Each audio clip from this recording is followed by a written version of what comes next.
مجھے یہاں گفتگو کرتے ہوئے 2 ماہ بعد پورے 16 سال بیت جائیں گے۔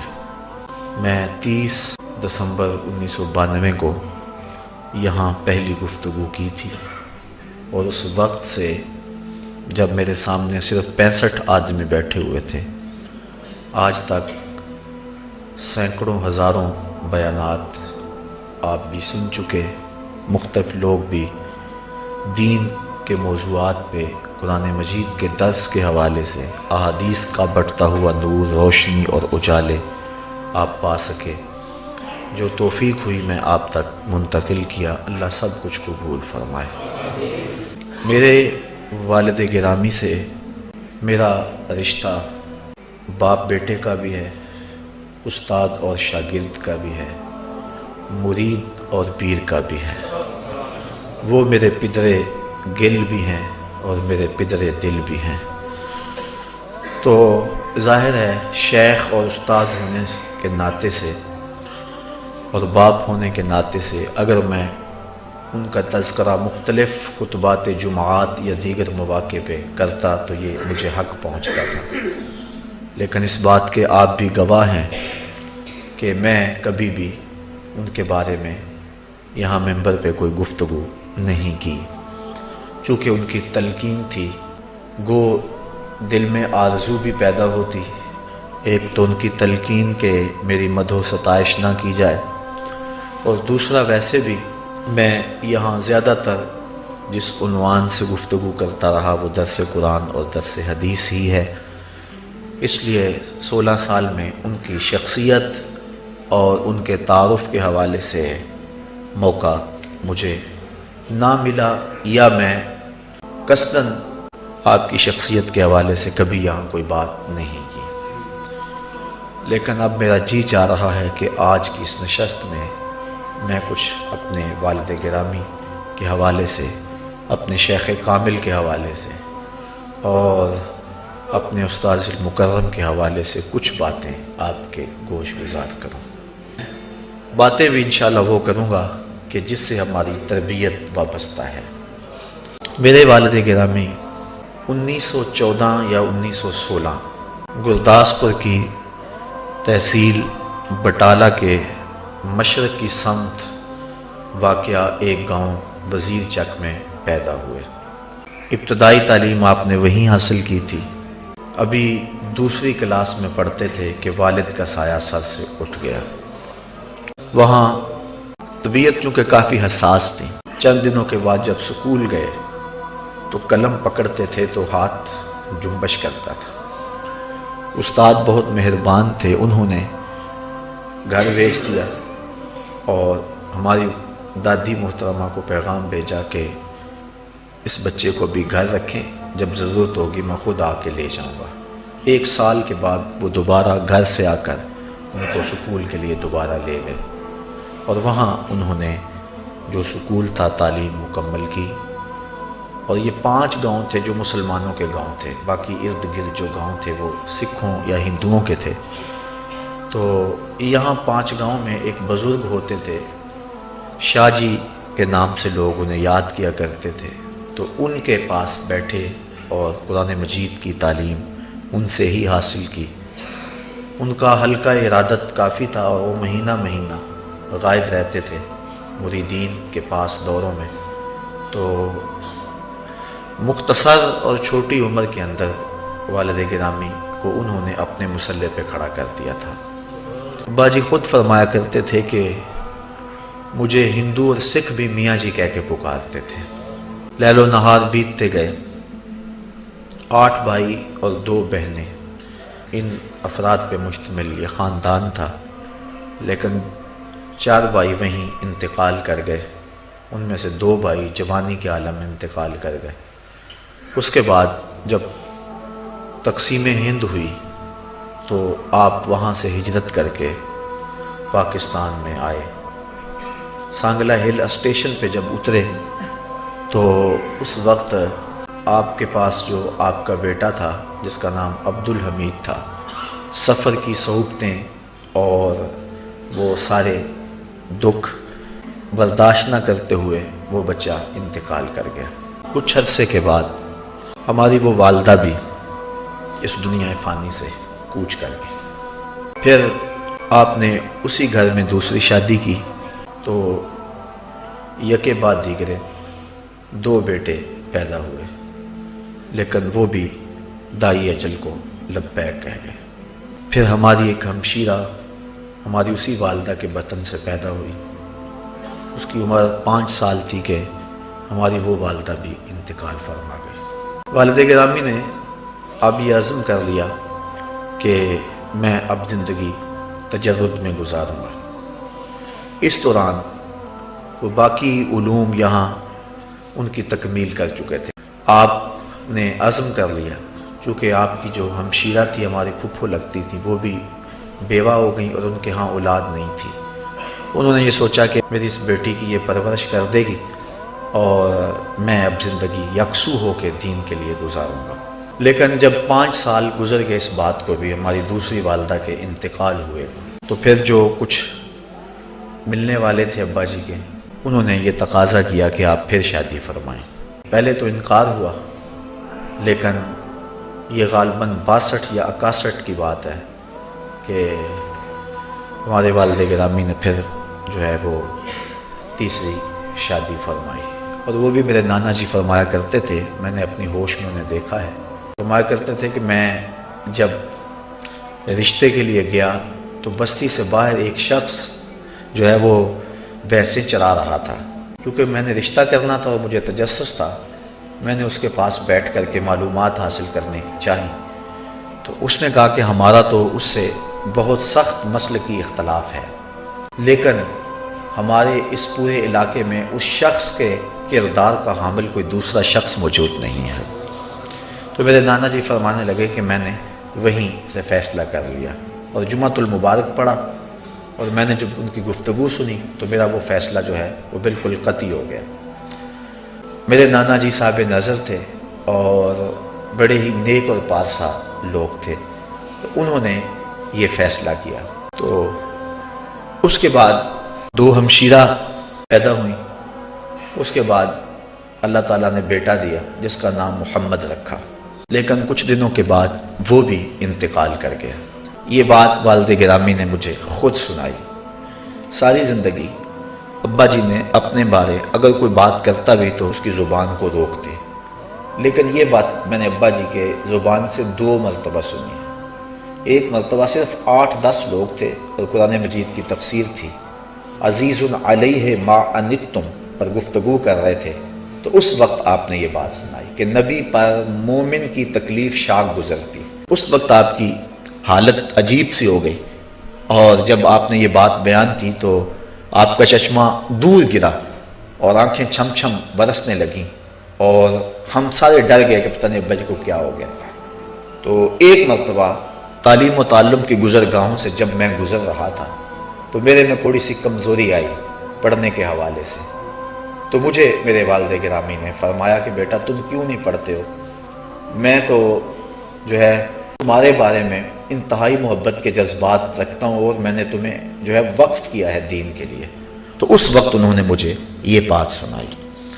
تو جب ہمارے وہ بھائی اس دنیا سے رخصت ہوئے تو ابا جی کہتے ہیں کہ زندگی میں یہ میرے لیے انتہائی مشکل اور پریشان دن تھا، چونکہ بچپن میں باپ کا سایہ سر سے اٹھ گیا، پھر جوان بھائی دنیا سے رخصت ہوئے، اپنی 2 ازواج کو میں نے اپنے ہاتھوں سے لحد میں اتارا، اور اس سے قبل جو ہے وہ 3 بیٹے لحد میں اتار چکا تھا۔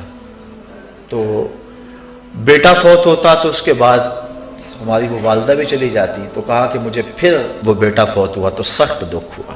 اس دن ایسے تھا کہ مجھے کچھ ہو جائے گا، یعنی صبر کا پیمانہ چھلکنے کو تھا۔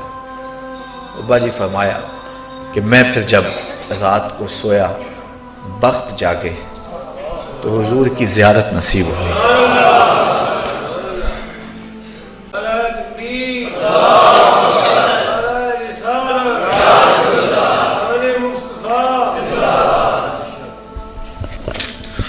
فرمایا کرتے تھے 2 مرتبہ یہ بات میں نے آپ سے سنی ہے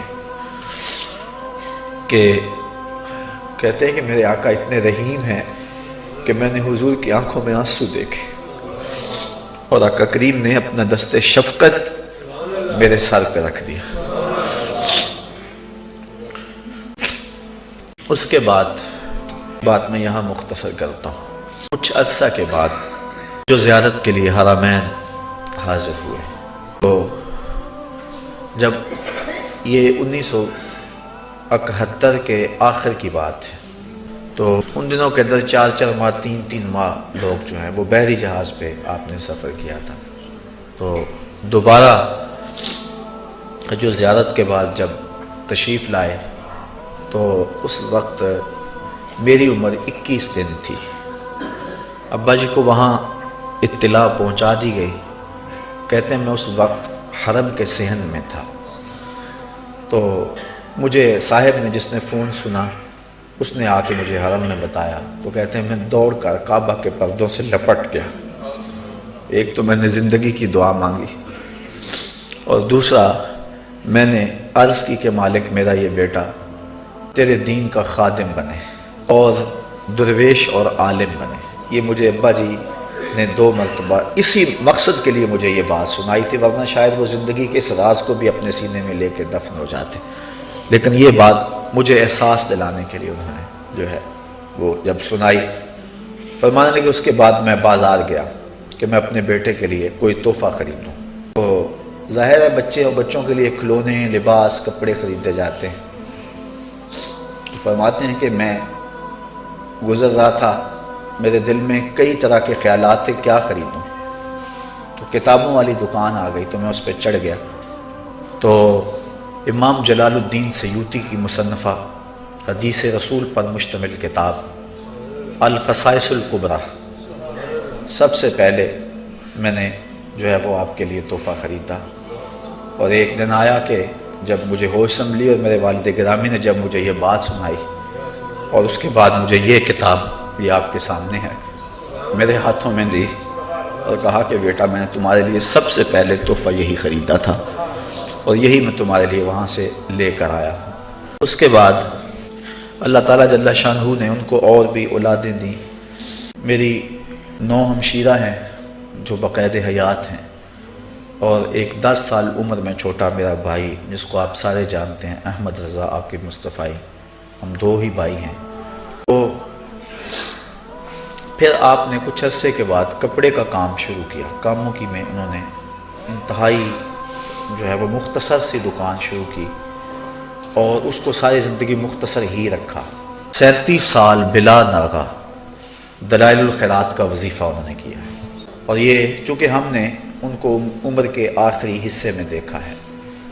جب ہم نے شعور کی آنکھ کھولی تھی تو اس وقت ابا جی کی عمر 70 سے اوپر تھی، تو اس لیے ہم نے جو ہے وہ ان کی جوانی کے عالم کو یا اس دور کو نہیں دیکھا۔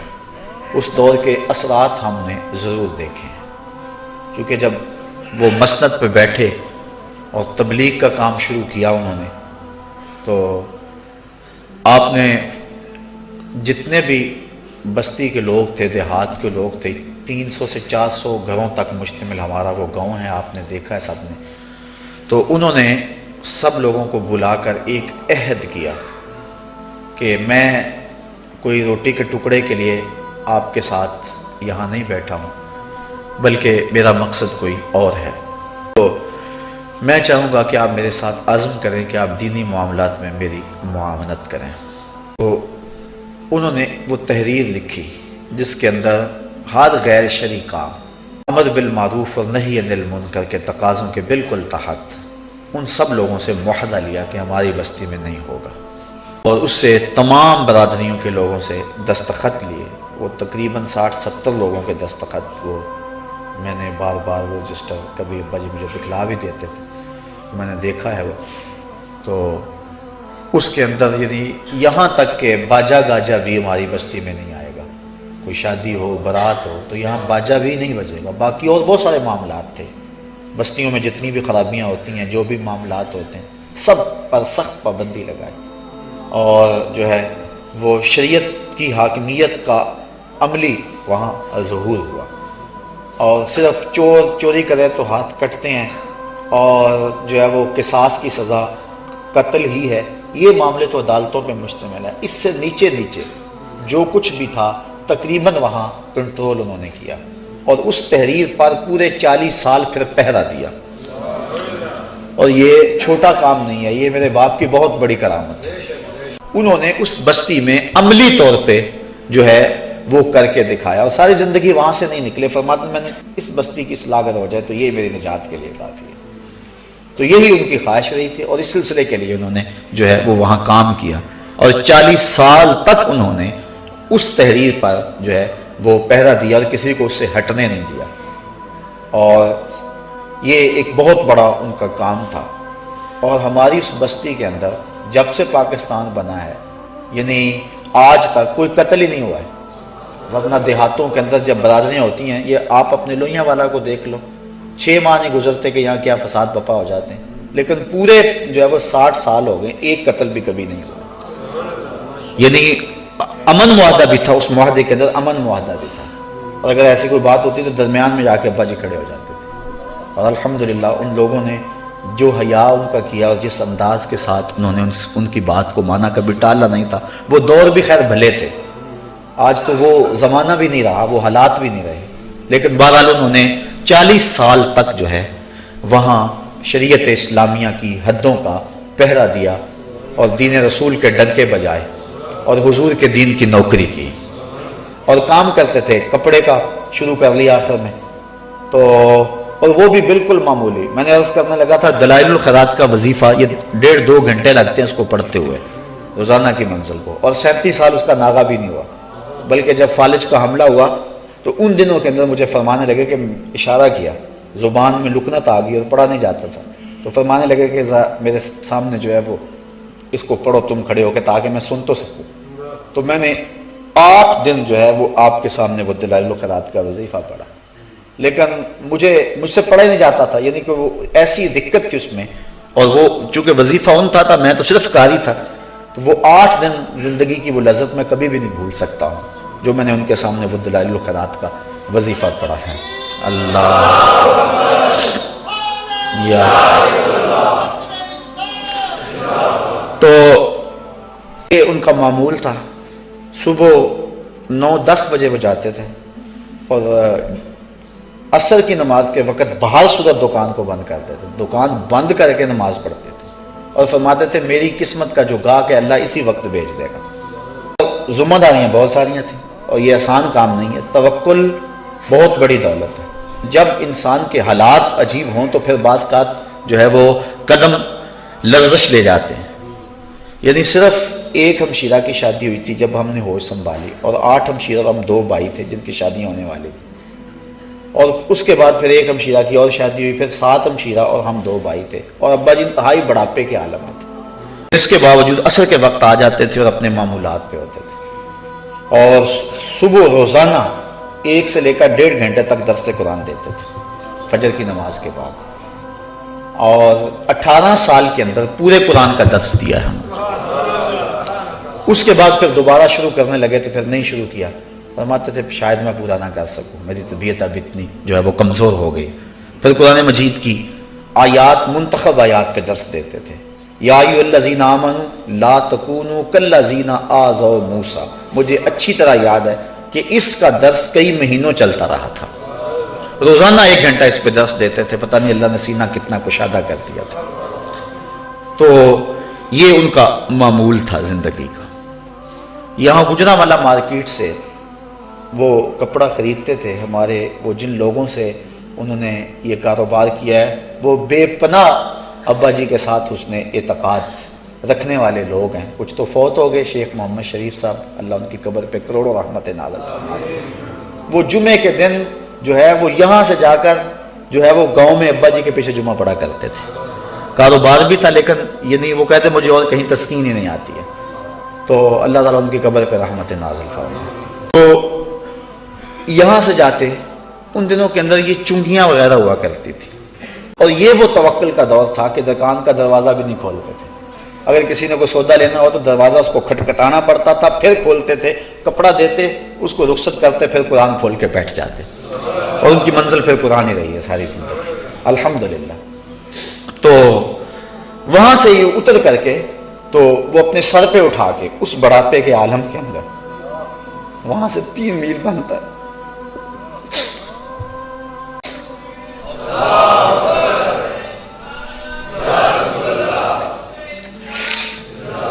لیکن یہ میں بات آپ کو اس لیے سنانے لگا ہوں کہ مسجد کا جتنا بھی انتظام و انسلام تھا وہ خود کرتے تھے، حتیٰ کہ مسجد کی صفائی بھی خود کرتے تھے.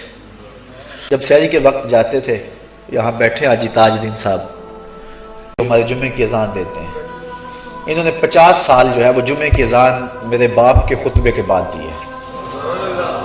اور اتفاق سے جب میں ادھر آیا تو یہ بھی ادھر آ گئے، اس دن سے یہاں دے رہے ہیں. اور بڑی دور سے آ کے یہ وہاں کافی دور سے 3-4 میل تھا غالباً ان کا، وہ وہاں سے آتے تھے اور آ کے جمعہ پڑھتے تھے اور اذان دیتے. اور سحری کے وقت بھی وہ آتے تھے. کتنے لوگ تھے کہ جو جب آتے تھے مسجد میں تو وہ کپڑے اوڑھ کے بیٹھ جاتے تھے، کپڑے اوڑھ کے بیٹھ جاتے تھے کہ ان کی آواز سنیں. اور پھر جو ہے وہ سب سے پہلے کتنے لوگوں کی محبت تھی کہ وہ کہتے تھے سب سے پہلے تہجد کے وقت ہم اگر زیارت کریں تو سب سے پہلے اپنے شیخ کی زیارت کریں. یہ ساری زندگی ان لوگوں کا معمول رہا ہے. اور آج کل میں یہ بات مشکل تو ہے کوئی شخص اپنے پہ نہ سمجھے، لیکن حقیقت ہے آج پیرانے عظام کہتے ہیں کہ ایک رکھ رکھا ہونا چاہیے، لیکن تب لوگوں کے دل کے اندر ادب پیدا ہوتا ہے. لیکن ان کی زندگی میں یہ وہ جو پروٹوکول جسے کہتے ہیں وہ تھا ہی نہیں، لیکن بے پناہ ادب تھا. اور جب وہ غصے میں آتے تھے تو غصے میں آ کر کوئی وہ گالی نہیں دیا کرتے تھے. جب انتہائی غصے میں ہوتے تو ان کا چہرہ سرخ ہوتا، یہ کہتے تیرا بیڑا ترج ہے، یہ ان کا غصہ. اور ہم بچپن میں اس گالی سے ڈرتے تھے، لیکن جب شعور سنبھلا تو پھر سمجھ آیا یہ گالی تو نہیں، یہ تو دعا ہے. بیڑا ترج ہے، ڈوب جائے تو نہیں نا. پھر پتہ چلا یہ گالی نہیں ہے، دعا ہے. تو یہ تھی ان کی لیکن اس کے باوجود جو ہے وہ لوگ تھر تھر جو ہے وہ کانپتے تھے. یہ جو ہے وہ ان کی حالت تھی. تو مسجد کا بات کر رہا تھا کہ سارا کام وہ خود اپنے ہاتھ سے کرتے تھے، حتیٰ کہ یہ لاؤڈ سپیکر بھی خراب ہو جاتا تو لاہور ہال روڈ پہ وہ لاؤڈ سپیکر خود اٹھا کر لے کر کے اس کو صحیح کروا کے لاتے. ایک بار ایسا ہوا کہ میں بالکل چھوٹا تھا کہ مجھے آپ اپنے معاملات میں اپنے ساتھ ساتھ رکھتے تھے، چونکہ انہیں اس بات کا احساس تھا کہ میں عمر کے آخری حصے میں ہوں اور یہ بالکل ابتدائی حصے میں ہے. مجھے اچھی طرح یاد ہے 16 مارچ 1972 کی میری پیدائش ہے اور 77 میں تحریک نظام مصطفیٰ کی چلی ہے. اور ان دنوں کے اندر تو گولیاں برستی تھیں، لیکن مجھے انگلی اٹھا کر ان جلوسوں میں لے کے جایا کرتے تھے. اور مجھے وہ پورا طرح تو منظر یاد نہیں ہے، لیکن لوگ بھاگ رہے ہیں، دوڑ رہے ہیں اور سینہ تان کے بھی کھڑے ہو رہے ہیں. وہ کچھ باتیں جو ہے وہ میرے ذہن کے اندر جو ہے وہ شعور میں جو ہے وہ موجود ہیں. تو اس طرح بہت سارے کام مسجد کی صفائی کو مجھے خود کہتا تھا خود کرو، تاکہ جو ہے وہ اس کی طبیعت کے اندر یہ چیزیں آئیں. تو مجھے ساتھ لے گئے. میں جو بات سننے لگا ان کی زندگی کی احتیاط کی. سیالکوٹ سے مسجدیں چلتے تھے، غالباً اتفاق ٹرانسپورٹ سروس نام تھا ان کا. اس زمانے کے اندر شالمی جو ہے وہ بانسا والا جو بازار ہے اس کے آگے وہ ان کا سٹاپ ہوتا تھا. اور وہاں سے اتر کر کے جو ہے وہ بانسا والا بازار سے گزر کے یہ جو ہاسپٹل ہے اس کے قریب سے گزر کے ہال روڈ جا کے وہ لاؤڈ سپیکر وغیرہ صحیح کروایا کرتے تھے. اب ہم وہاں جا کے مسجد سے وہاں اترے. یہ جو ایمپلیفائر اب چھوٹے چھوٹے نکلے اس وقت کافی بھاری ہوتے تھے، تو وہ میں نے خود اپنی کمر پہ اٹھا لیا. اور جو یونٹ ہوتے ہیں اس کے پیچھے وہ ایک تھیلے میں تھے، میرے ہاتھ میں پکڑا دیے. میری عمر اس وقت 7-8 سال ہوگی، 9 سال ہوگی، 10 سال ہوگی. تو ہم وہ لے کر چل رہے تھے، بار بار مجھ سے پکڑ لیتے، پھر مجھے پکڑا دیتے، پھر پکڑ لیتے. وہ شاید تربیتی معاملات تھے. تو واپسی پہ بھی ایسا ہی ہوا، حالانکہ وہ کافی فاصلہ بن جاتا. تو میں نے ایک بات ابا جی سے کہی. میں نے کہا کہ ابا جی کہ اگر ہم رکشہ لے لیں یہاں سے اور وہاں چلے جائیں، کافی فاصلہ ہے، تھوڑا سا ہے نا جب واپس نکلے. تو میں نے کہا کہ رکشہ اگر لے لیں تو تھوڑا سا فاصلہ ہے. تو مجھے ابا جی نے جو بات کہی ذرا میں سمجھتا ہوں کہ یہ ان کی زندگی کا ایک بہت بڑی بات ہے. فرمانے لگے کہ میں اپنا سامان جو ہے وہ اپنے سر پہ اٹھا کے وہاں سے گاؤں لے کے جاتا ہوں، اور مسجد کے سامان کے لیے رکشہ لے لوں. اگر میں خود لینا چاہوں تو میں بیٹا اس کی استطاعت نہیں رکھتا، اور اگر مسجد کے خرچے سے میں لوں تو وہ جب میرا اپنا معمول نہیں ہے تو اب مسجد کے بل پہ جو ہے وہ میں اگر ایسا کروں تو یہ میرا ضمیر گوارا نہیں کرتا. تو پیدل جاتے اور پیدل آتے. اور پھر ایک زمانہ ایسا بھی آیا کہ جو ہے وہ یہ کام میں خود کیا کرتا تھا، اور مسجد کی ساری صفائی میں نے اپنے ذمے لی تھی. اور الحمدللہ انہوں نے ہمیں تعلیم دی تھی اور یہ ترغیب دی تھی. وہ کہتے تھے صاحبزادے نہ بنو، بندے بنو. اور الحمدللہ اور ہمارا شوق ہوتا تھا کہ زیادہ سے زیادہ لوگ آپ سے وہ بس بیعت آپ نہیں کرتے تھے، یعنی باوجود خلافت کے صرف 100 کے قریب لوگ ہیں جو ساری زندگی میں آپ نے بیعت کی ہے.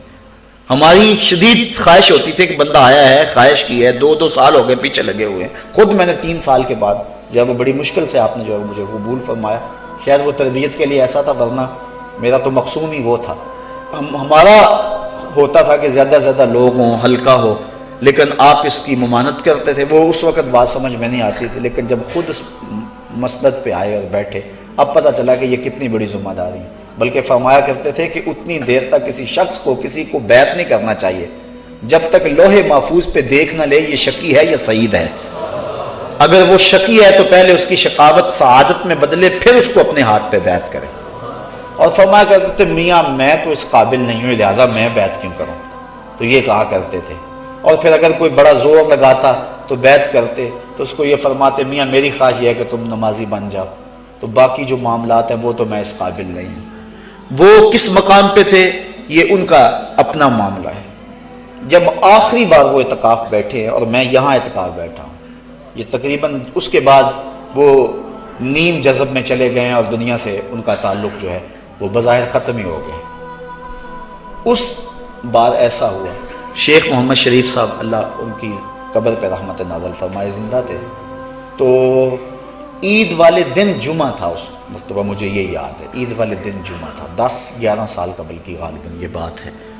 تو میں یہاں سے گیا تو میں نے اپنی والدہ کے چہرے پہ جو ہے وہ بہت خوشی دیکھی، اور ابا جی کے ساتھ حسن عقیدت کا اس دن جو مظاہرہ تھا شاید زندگی میں جو ہے وہ کبھی میں نے دیکھا ہو. تو میں نے کہا امی جی کیا بات ہے؟ تو امی جی فرمانے لگی کہ اپنے باپ سے پوچھو کہ کیا ماجرا ہوا ہے، یعنی اس میں اعتکاف کے دنوں میں. بڑا خوف تھا ان دنوں کے اندر ہمارے اوپر، اور ابائی سے ہم بعض کا کسی سے بات کرتے تھے وہ ابائی سے کرتا تھا، اور بعض کا ایسا ہوتا تھا ہم خود بھی کر لیتے تھے. لیکن ایسے جو معاملہ روحانی معاملات تھے وہاں جو ہے وہ یعنی چونکہ ابائی سختی سے نفی کرتے ہوتے تھے. تو انہوں نے فرمایا کہ کچھ معتکف نے بتایا ہے، کچھ معتکفین نے، کہ رات کو دروازے مسجد کے بند تھے کہ اچانک اجالے ہوئے اور کوئی آپ کے حجروں میں آیا اور ہم نے اس کو واپس جاتے ہوئے دیکھا ہے.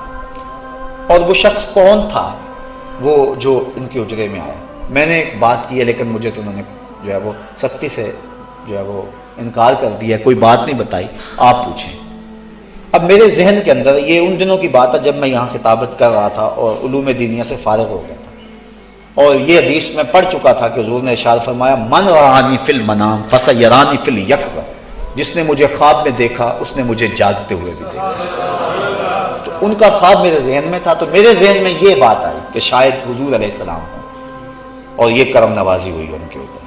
تو میں نے شیخ صاحب سے کہا کہ آپ ابا جی سے پوچھیں کہ کیا کرم نوازی ہوئی ہے، اور میں نے ان کو کہا کہ میرا ذہن یہ ہے.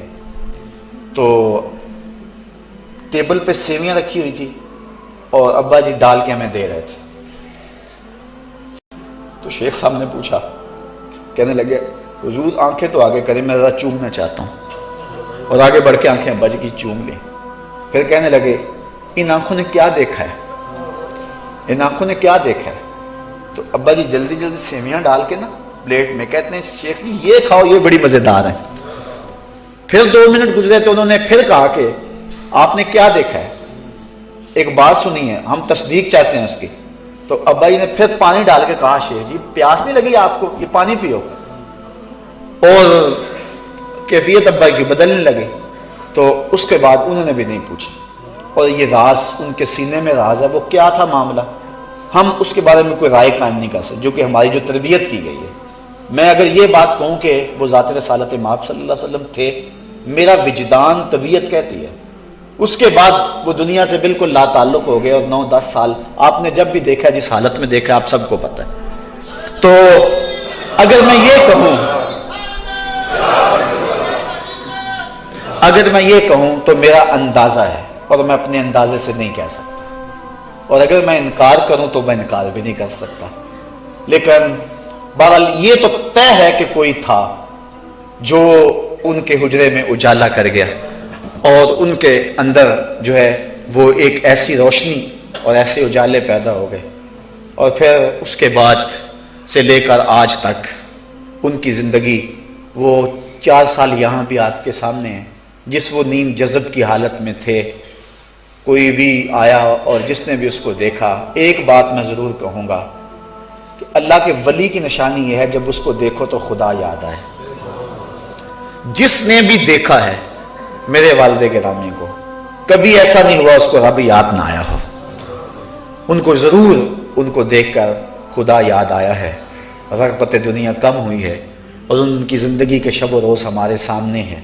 تو انہوں نے زندگی میں یہی ایک بات جو میں ممبر رسول پہ بیٹھ کے کہہ رہا ہوں کہ میرے بڑے بھائی کی وفات پر حضور علیہ السلام نے شفقت فرمائی، اور حضور نے درد جو ہے وہ ونڈایا، اور آنکھوں میں آنسو تھے، اور حضور رو رہے تھے اور سر پہ ہاتھ رکھ رہے تھے، عزیز علیہ ما عنتم۔ باقی وہ جو دوسرا ماجرا ہے تو وہ معاملہ جو ہے، چونکہ آپ نے اس کو ہمیں کچھ نہیں بتایا، کچھ بتا دیتے تو یہ ہمارے لیے بہت بڑا اعزاز ہوتا، اور ہم اس پہ بہت اب بھی فخر کرتے ہیں ان کی ذات پہ، چونکہ حضرت شیخ عبدالعزیز دبار مصری نے الابریز میں لکھا ہے، جس شخص کو عالم بیداری میں حضور کی زیارت ہو جائے وہ 2999 درجے ولایت کے فوراً طے کر جاتا ہے، فوراً طے کر جاتا ہے، اور فرمایا اس کو ان درجات کے بارے میں پوچھا جائے، اور اگر وہ جواب نہ دے تو کہو کاذب ہے، اور اگر جواب دے دے تو کہو کہ سچا ہے۔ یعنی اتنا بڑا اعزاز ہے۔ تو اب یہ بات ابہام میں ہے، میرا ذوق آیا میں نے آپ کے سامنے رکھ دی، لیکن جو اصل حقیقت تھی وہ میں آپ کے سامنے رکھی، کہ ہم اس کے بارے میں فائنل کچھ نہیں کہہ سکتے، لیکن وہ پہلی بات جو ہے، اس کے علاوہ بزرگوں کی جو کرامات تصرفات جو ہوتے ہیں وہ ایک الگ باب ہے، اور ہم کرامت کا انکار نہیں کرتے، اور کرامت کا من حیث الانکار کرنا کفر ہے، من حیث الکرامت انکار کرنا کفر ہے، اور کسی بزرگ جو مسلمہ ہو اس کی کرامتوں کا انکار گمراہی ہے۔ لیکن بہرحال انہوں نے ساری زندگی ہمیں جس راہ پہ ڈالا، ہم انشاءاللہ ان کی تعلیمات کے حوالے سے ہی بات کریں گے۔ یہ بات قرب رسالت مآب کے حوالے سے میں نے آپ کے سامنے رکھی، اور میں نے اپنے باپ سے عہد کیا ہے 10 محرم کے دن، جب میں نے اپنے والد گرامی سے بیعت کے لیے کہا تو 2 سال 3 سال ٹالتے رہے، پھر محرم کی شام تھی کہ مجھے بلایا، اور میں جب آپ کے ہاتھ میں ہاتھ دیا تو فرمانے لگے جانتے ہو آج دن کون سا ہے؟ تو میں نے پھر عہد کیا تھا کہ جیوں گا تو آپ کے لیے، اور یا رسول اللہ مروں گا تو آپ کے لیے، اور زندگی کی آخری سانس تک یا رسول اللہ آپ کے دین کے لیے وقف رہوں گا۔ اور الحمدللہ مجھے فرمانے لگے کہ طمع نہیں کرنا، اگر کوئی محبت سے پیش کرے تو منع نہیں کرنا، اور جب پھر لے لو تو پھر جمع نہیں کرنا۔ یہ ساری زندگی میں رات کو آتا تھا نا جب درس قرآن سے، کبھی بھی ایسا نہیں ہوا تھا کہ میں ابا جی سے اجازت کے بغیر گیا ہوں، آج میں پہلی مرتبہ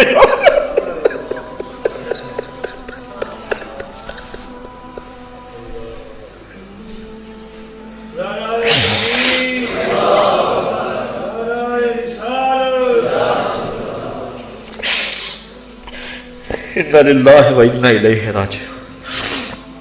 ہمیں تلقین صبر ہے،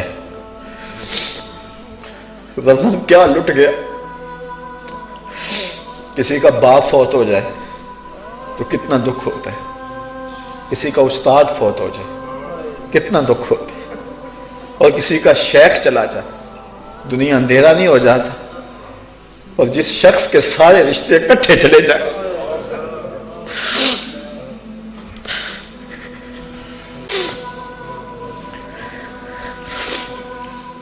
میں جب بھی آیا ہوں رات 3 بجے آیا ہوں، 4 بجے آیا ہوں، 2 بجے آیا ہوں، ان کی آنکھیں میری منتظر رہتی تھی، آہ وطن میں ہوگا اب کس کو میرا انتظار، کون میرا خط نہ آنے سے رہے گا بے قرار، آرزو لے کر تیری خاک تربت پہ آؤں گا، اب دعائے نیم شب میں کس کو میں یاد آؤں گا۔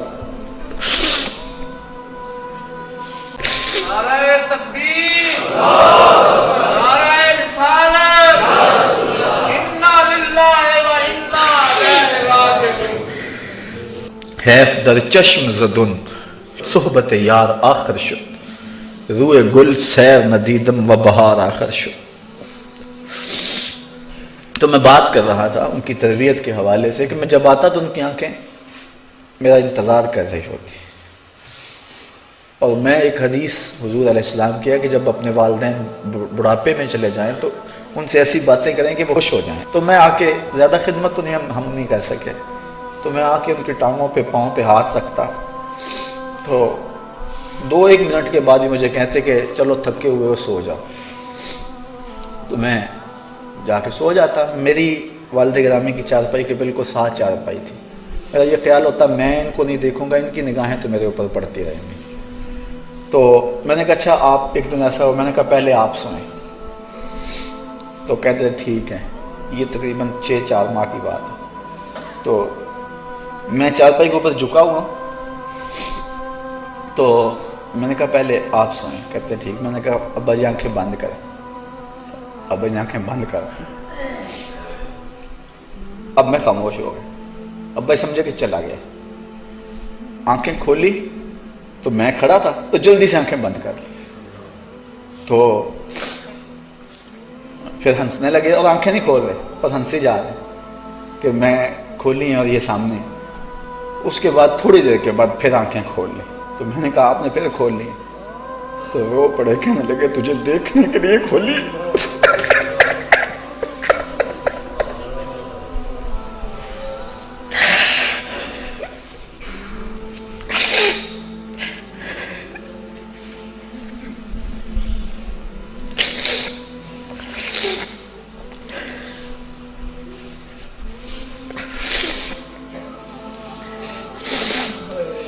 2 سال قبل جب میری والدہ اس دنیا سے رخصت ہوئی تو میں درس قرآن کی راہوں میں تھا، اور مجھے اچھی طرح یاد ہے کہ آخری شب جب میں نے جیلم سے بھی دینے سے بھی آگے جانا تھا تو میں اپنی امی سے اجازت چاہی.